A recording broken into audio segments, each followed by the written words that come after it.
so much, so much. And we are trying to do whatever we can through their communities and through so many other different forms which may skip the official side of the records. But as humanitarian reliefs, we are doing whatever we can, along with all our NGOs also. Yeah, yeah. Today is a red letter day for our ULB. Now the hearing has started. The Supreme Court is in proceedings already, and our team, led by our Advocate General, Mr. Balgopal, and others are trying to present our case in the best way possible, along with the additional Solicitor General of India, who have been properly, I hope, briefed about our past and our history. So we hope for the best, but court proceedings and verdicts are very unpredictable.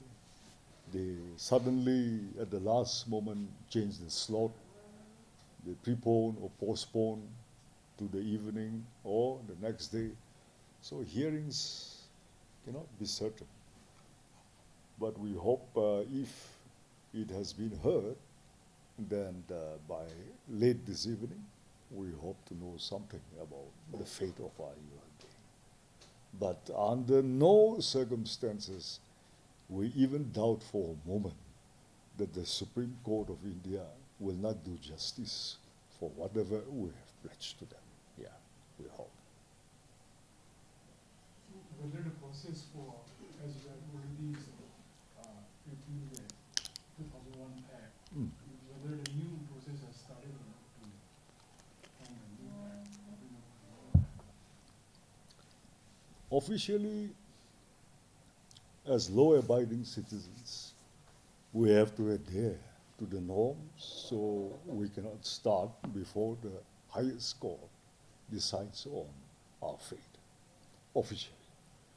But otherwise, exercises are on with different people already going into the details, trying to keep things ready, hoping for the best. We will need a lot of interactions with our tribal bodies and the civil society again. After all, it is for them. Ultimately, it is for them.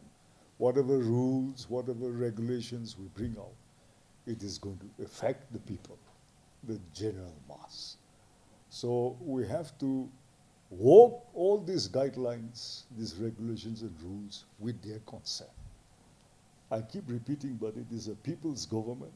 We will not dictate, we will not impose, but anything will be with the consent of the people. So this will take a little time. You will be there throughout all the sessions. You will keep a track on the progress also.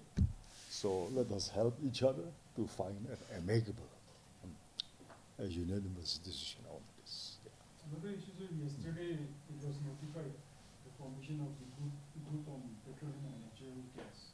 This is also a contentious issue where the central government, despite the state government trying to have its own body, has not been agreed. So now, but it was not notified what this group is going to do under the chief minister's leadership. So could you highlight something in that aspect? Yeah, I'm aware. The last time you have seen the reaction when something connected to this PNG had come up in our state. That was to do with the disputed areas between Assam and Nagaland. In the disputed areas, rightly, so many reactions came from different quarters of our society. It's well taken. But our state has so much natural resources and deposits in the petroleum and natural gas sector, in the undisputed areas also. So if we leave it as it is, then we will be the losers. As you know, we have no revenues, so perhaps the government is trying to tap some revenues and use it for the development of the people. So it will be focused on those undisputed areas. Yeah, it will be. Today, I have requested our media fraternity to spare your time to come and interact on the various issues surrounding us. First and foremost is the Nagaland government's stand, official stand, on the Uniform Civil Code.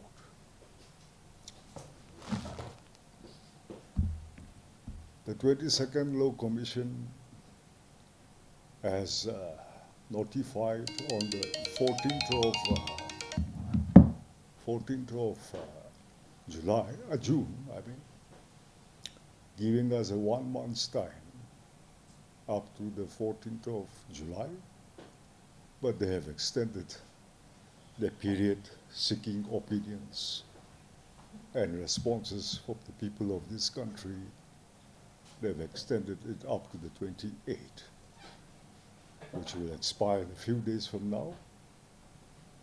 And you are aware, I have issued a press statement of the government's visit to New Delhi and responses that we have received from our central leaders in connection to other issues also. So we have made this statement on the, not a statement, but this submission to the Law Commission on the 4th of July. We had to throw some light on the background history of our people whenever we have encountered and came across different authorities who had come in our land. The first was the British Empire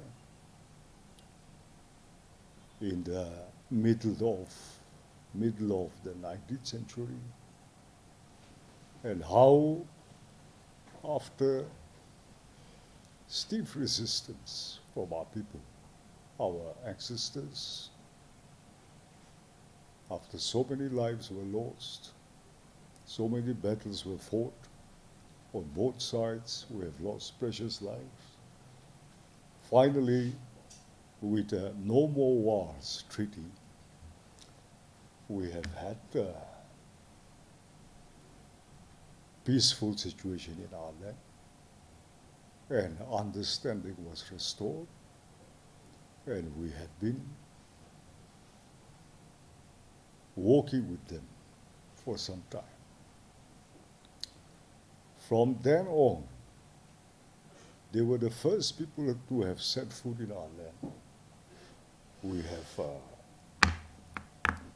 always stood our grounds and maintained to the authority that they should not interfere into our internal ways of life, in the different aspects of our life, that is, the religious, the social, the customary practices, and not to exploit our land. So after having agreed on these aspects only, we cooperated and worked together with these authorities. They had also kept their word, never interfered into our ways of lives, never exploited our land. And you have seen, in 1873, the Bengal Eastern Frontier Regulation Act was enacted by the British Parliament, which brought about the inner line permit consent. So with this, they went further on, and as we are different from the rest of our surroundings, especially the mainland India today, they have kept us outside of the reform scheme in 1935 and placed us under the excluded area, excluded and partially excluded areas under the reform scheme of 1935. So this continued, and we were protected under the clauses and provisions of the BIFRA. And in the transition, when in 1947 the British Empire was about to leave the shores of our continent, liberating India as a nation, on the eve of the independence of India, our elders knew that the shift of power and authority was about to take place, so our leaders met. The government of India, who was represented by Sir Akbar Hydari, and entered into a 9 points agreement. Popularly, we know it as a 9 points agreement. This was in June 1947, just 2 months away from India's independence. So even there, when you study the points, it is all about not interfering into our ways of life in the social, religious, and customary practices of our people, and that our land should be protected against any form of exploitation by continuing with this Bengal Eastern Frontiers Regulation Act of 1873 and strictly impose the inner line permit. So this went on. That was our first agreement with the authorities of present-day India. Unfortunately, this period of agreement, this agreement did not last very long for reasons on both sides, which I don't want to delve into the details. You know history better than me, so you'll find it in the documents. So this unfortunate breakdown of the understanding led to such a situation where the entire region, present-day northeastern hills, this region with the epicenter in that time, Naga Hills, it turned into a war zone. There was conflict, severe conflict, and we have lost many precious lives, again on both sides. So after so much civilian casualties, it turned out to be a human crisis. So both sides declared a general amnesty in 1957, taking advantage of this period. Many social leaders, tribal leaders, many administrative officers, and educated people have tried to restore normalcy, side by side, persuade our political leaders of those years to try and come to an understanding. But even after 3 years of persuasion, hectic parleys, negotiations, they refused to come for any kind of talks across the table at their level. So the situation, having turned into a human crisis and civilians being the casualties, responsible tribal leaders could not simply turn a blind eye and remain silent. So they undertook to themselves that they have to organize themselves into a certain body and under one temporary umbrella, they had to do something to broker peace. So the tribal leaders, the Naga tribal leaders of present-day Nagaland, they organized themselves and they started negotiating with the government of India. After many years of negotiation, they formulated the 16 points, that these will be the points which they will negotiate with the government of India, and if they agree to recognize our history and our struggles through ages, then maybe some kind of understanding can be reached. And that was when they had agreed. In 1960, in July 1960, the government of India agreed to their memorandum representation, which again broadly is centered around the non-interference policy, which the past authorities have been negotiating with our people, that this should be upheld. The protection, ownership of the land and its resources, that our ways of life will not be interfered in the aspects of the religious practices or social practices or the customary practices, the laws.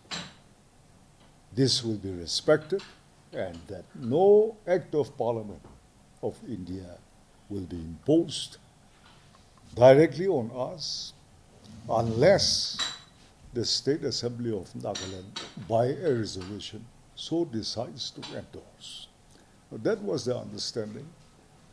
And so after the agreement was signed, about 2 years after that, 1962, the Parliament of India enacted the Article 371A and the provisions thereunder. So you are familiar, you're all very familiar with Article 371A, and it guarantees, the Constitution guarantees to the people of Nagaland that the center or the Union of India will not interfere into these aspects of our life along with the land. The ownerships will be recognized and upheld. So after that only, on the 1st of December 1963, we entered into the Union of India as the 16th state. And so we have been under the Union of India as a state ever since 1963, 1st December. We have always upheld this agreement and respected the clauses, the articles that have been given as a guarantee to us. But over the years, over the decades, I think certain things are not very right. Encroachments, infringements are taking place in the rights that have been guaranteed to us. And in many areas of our lives, we are beginning to resent this type of move. So besides other issues, particularly on the proposed enactment of the Uniform Civil Code, the UCC, our people has not accepted even the idea of such an enactment and implementation of the UCC in our part of the country, especially in our state. So having observed the sentiments of our people and the resentment against such kind of laws, if it is enacted, so many individuals, so many civil society organizations, so many tribal bodies organizations have openly come out with statements that they will not accept the UCC on imposition on us.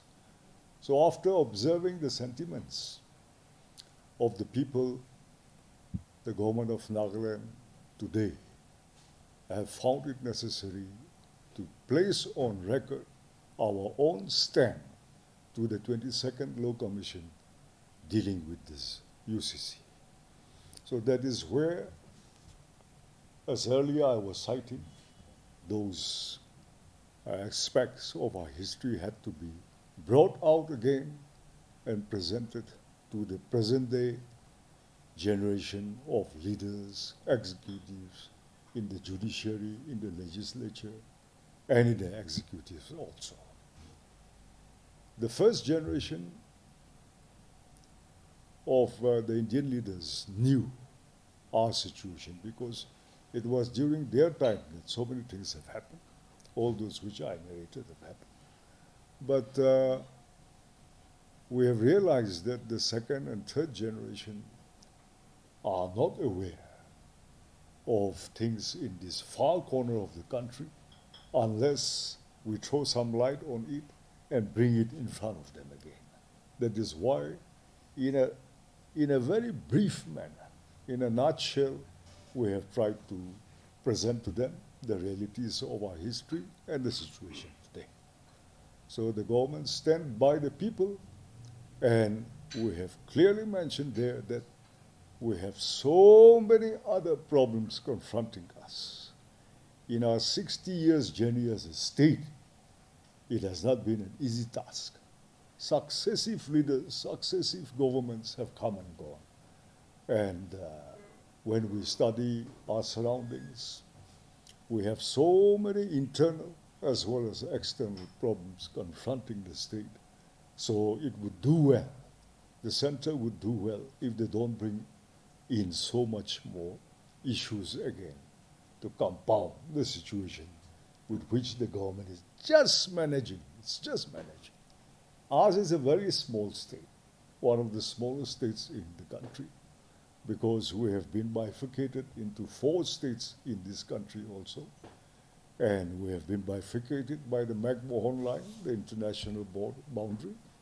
So across the country also we have our people, but as is the fact today, we are a small state in this country, but with a very small population also, comparatively. But our problems are much, much larger than some of the largest states, largest parts of this country. So we appealed to the government of India that they have to restrain themselves, review these decisions, and exempt us, exempt our state from the purview of the UCC being conducted by the Law Commission of India. So here we were very much relieved when a person, no other than the Home Minister of India, the Union Home Minister himself, has in no uncertain terms told us that the government is actively considering for exemption of Christians and some tribal areas in the country from falling within the purview of the Law Commission this time. So that has come as a great relief, and we are hopeful that the government of India will stand by its word and its commitments to us and uphold the sanctity of the Article 371A once again.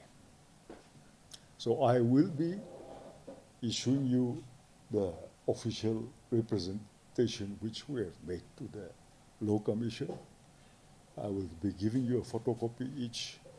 I wish you bring out in the proper form tomorrow and this evening in the electronic medias for our people to read and observe the stand of the government of Nagaland.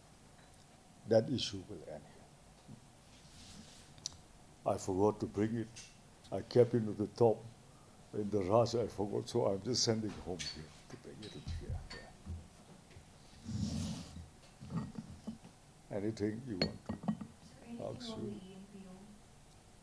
How are the preparations going on? And so also one thing is that the chief minister, in one of the interview with our channel, have stated that the issue is between the center and the EMPO and the state has no say.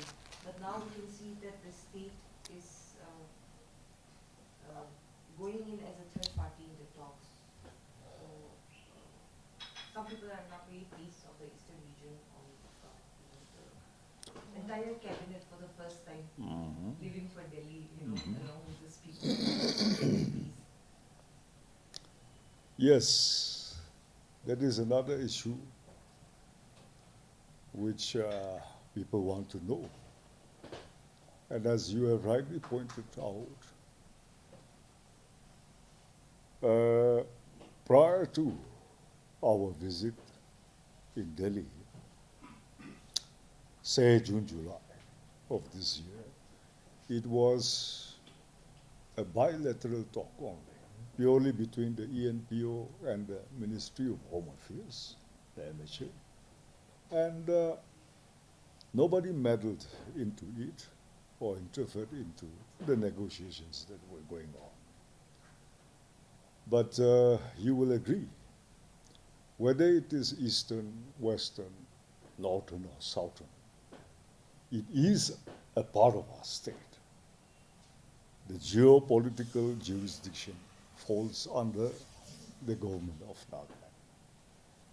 And we have always been a part together, and we will continue to live as people together. But every citizen that is within the boundaries of our state are our citizens and our people. Their lives matter, their interests matter as much as any other citizen from any other part of the state matters. So the government of Nagaland had recommended to the government of India that such an entity, a new entity, can be arranged for the eastern part of our state if properly negotiated and agreed by all. This recommendation was about 12 years back, about 13 years, 2011. So the government have not stood in the way of the people's desire of the East. The government had facilitated and also recommended. So there is no reason why the state government should not be taken into confidence. We have ascertained that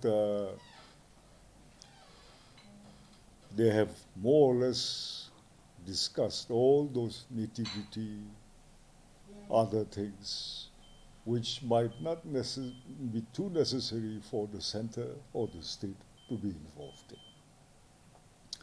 in. Besides, despite all this social media bringing out different kinds of working papers which might have transpired during the long years of negotiation, those cannot be taken as authentic and the points to be deliberated upon.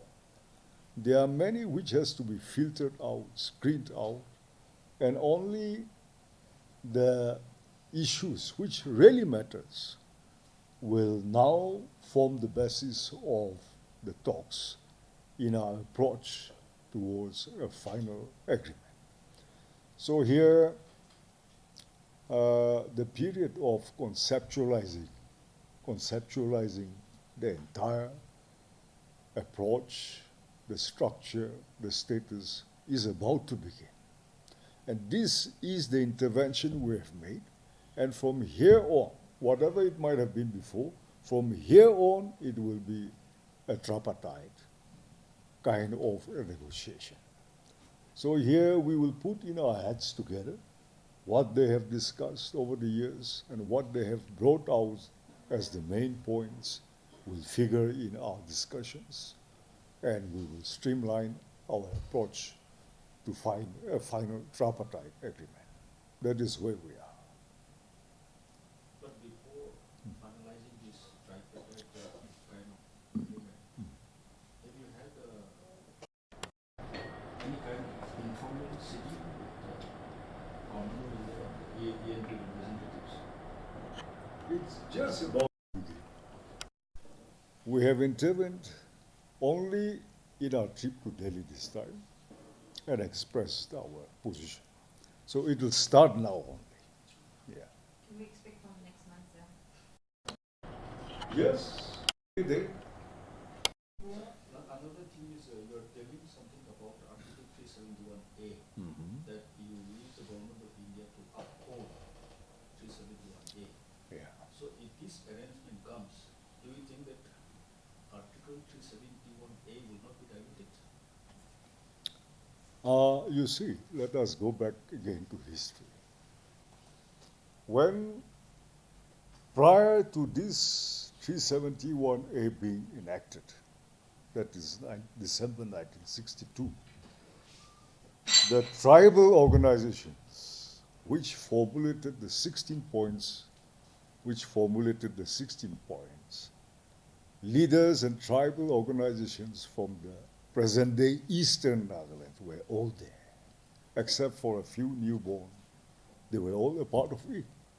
So after the 16 points was signed, and from there, the Article 371A was enacted in 1962, and the state was born in 1963, this arrangement of Tuengsang affairs actually started. So it was after the 371A was enacted. So it's very much a part of this article, and there in no way this article can be effected because we are carving out. It is only an arrangement of the past where from 1963 to 1973, the present ENPO areas were under one minister only. They had no elections for two terms, and they were under the Tuengsang affairs. So that type of a similar arrangement might be there in the minds of the government of India. So again, the President of the Union informed that the Government of India has agreed to financial autonomy, legislature, executive.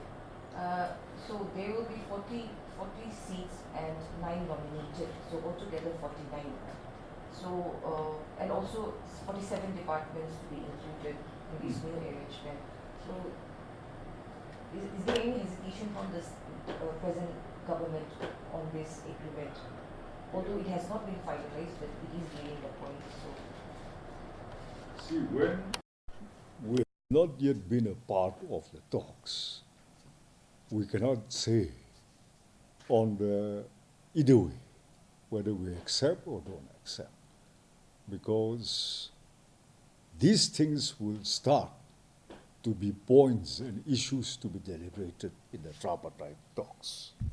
So when the issue comes up, we will deliberate, and our opinions, suggestions will be exchanged on the table at that time only.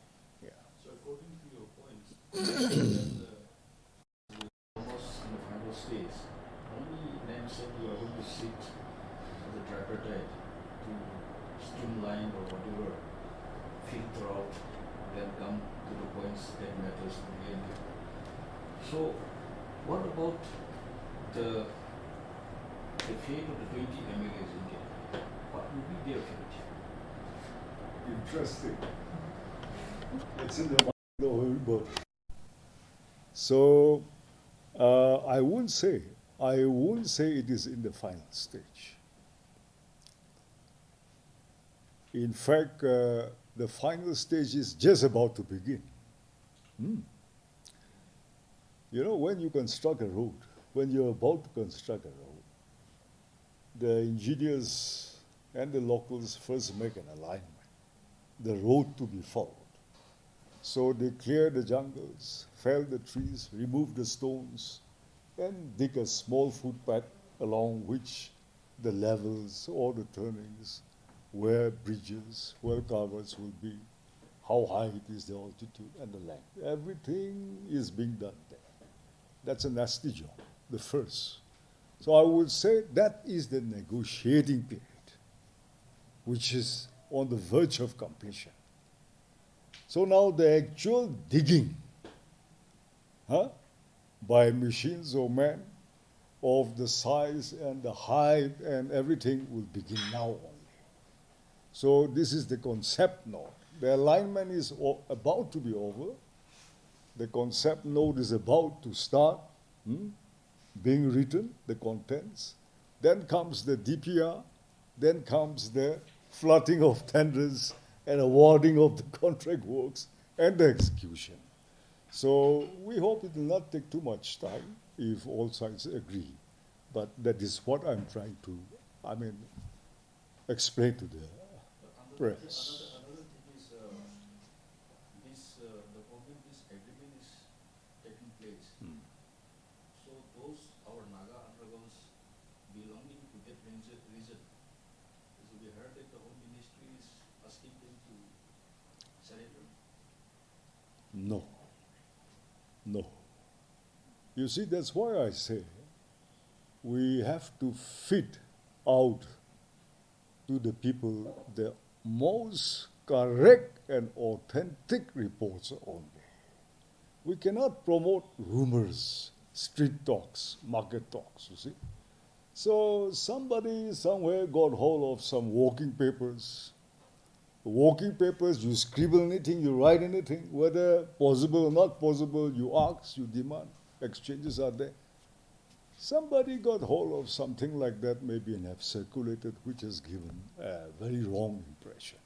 Because this, as far as that issue is concerned, the lines are drawn. It is very much a part of the talks going on with the Naga political groups and the government of India. This should not be touched. Okay? Sir, I will come to Manipur, sir. I have two questions. All right. The NDPP party, your party, just a few days back have issued a statement stating that they are ready to extend any kind of help to bring peace in the Manipur. That is one. Secondly, there are opinions flooding in from different corners that the state government, the Nagaland and the Mizoram state government, led by their two respective chief ministers, can intervene in order to bring about some kind of peace in the state of Manipur. So my question is, like, what kind of role can your party who is in the ruling and also the state government, along with the Mizoram government, can play? Party-wise, party and DPP have made a press statement stating the anguish and our concerns for the people of Manipur. There is not much that the party can do because we have no branches, no state political party there, no MLA, no party organization, no workers. But certainly you should pose this question to some party members. I wouldn't say, to some parties who have expanded and have their state organizations in Manipur. So getting back to the ENQ issue, 2011 when the state government, it was just an autonomous concept that the state government had to recommend that to the government. But now the situation is totally different. It is almost kind of a separate state altogether. It's all powers given to them. So now that the Nagaland government is included as the tripartite party in the talks that will be going on. So now to what extent are you going to go with the government of India? No, I would not say government of Nagaland in 2011 had already outlined the status and the structure. And a separate entity, a new entity in any kind of structure with any kind of status may try to be arranged for these people who had a different kind of arrangement in the beginning when the state was born. That was the whole idea. Not state or union territory or territorial council, not like that. It was not specific. So even today, there are different opinions being floated that they should be given a frontier Nagaland state, you know. Then if possible, if that is not possible, then a union territory. Now I think they are negotiating on something like autonomous council or territorial council. These sort of things are there. So nothing is certain till now. Nothing is finalized. And for that matter, even the nomenclature has not been finalized. There were suggestions that it should be Naga. But here, if you stop at that, Naga, we have so many Nagas in different parts of this region and beyond the international border also. So taking cue from some autonomous bodies around us in the neighborhood, they always prominently project the state's name. So we will certainly insist that the word nomenclature should comprise of this word Nagaland, not Naga. That is where we are. So as for the status, as well as for the nomenclature and the structure, nothing is finalized. These are the issues we will negotiate.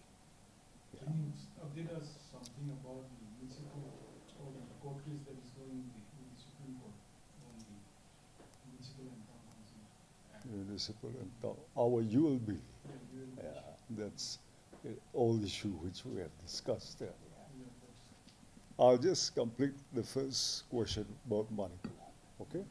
We'll come to this afterwards, yeah. So here, I think the people who have their hands and their wings spread over to that part of the state should respond first. We have seen that some responsible citizens, like the elected members, belonging to certain communities have come, they have in fact met you, the press here.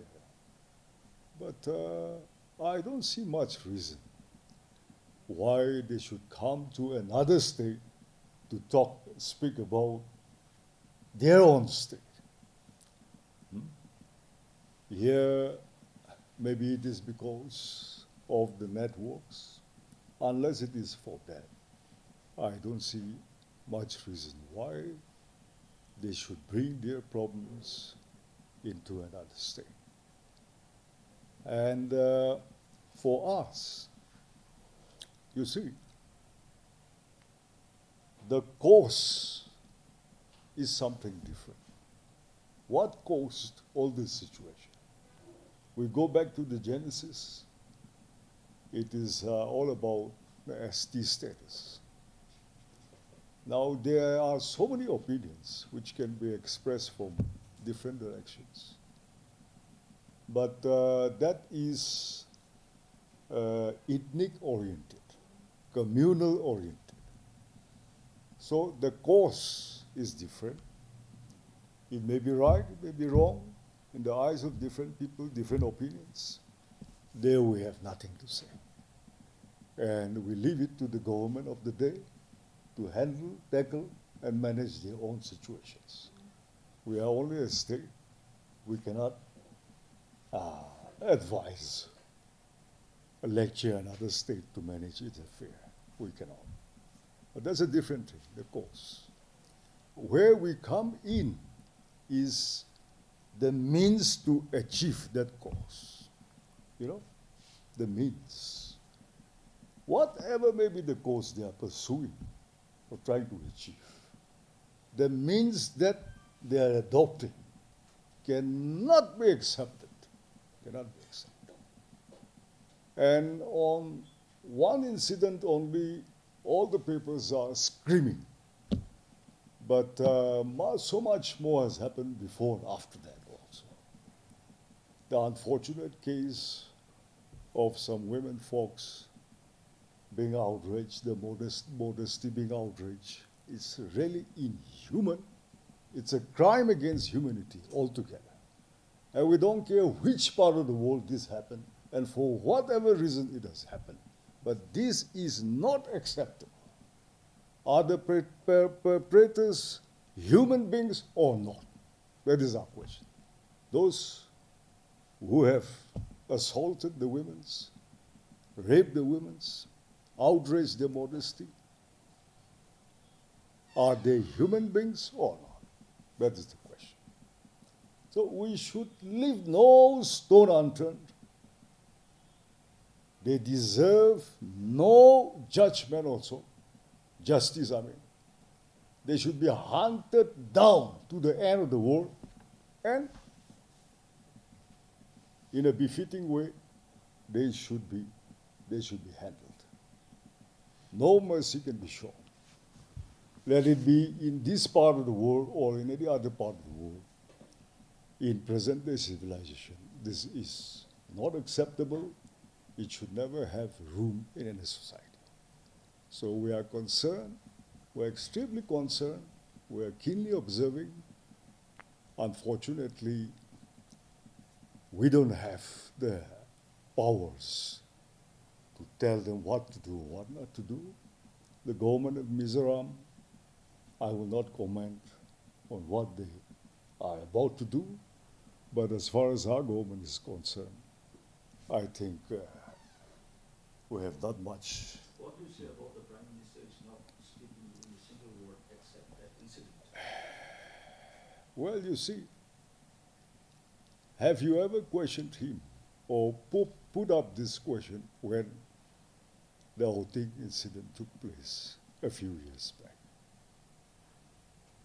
Did the parliament react, the MPs in the parliaments react in this manner when our boys were shot down like dogs? Which northeastern MP ever extended their support to us inside the house as well as outside the house? The highest authorities themselves behave like this. No, the world is partial. This is not the way. So today, a lot of things are going on in the country. But the unfortunate part is it takes a political color again and again. You will see. I am keenly watching and following the proceedings of the House. You watch. This will all turn into another political affair. And the real human problems and the situation will be left behind. This is the unfortunate part. It has happened, and I will not be surprised if it happens again. So the question here is how to put out the fire, how to resolve the issue at the earliest, how to restore back normalcy to the affected state and the people, how to redress the anguish and the pain of the victims. In the name of this protest and the counter-protests by another community, how many Christian churches were burned down? You have seen. Is this the way? That is something, religion is completely out of the purview of this agitation or the issue in question. But under the guise of one or the other issue, the hatred buried deep inside comes out, you see. This is not the way to resolve any issue among civilized people. So it is very sad. Our hearts go out to the people of Manipur, and we hope that they will resolve the issue at the earliest.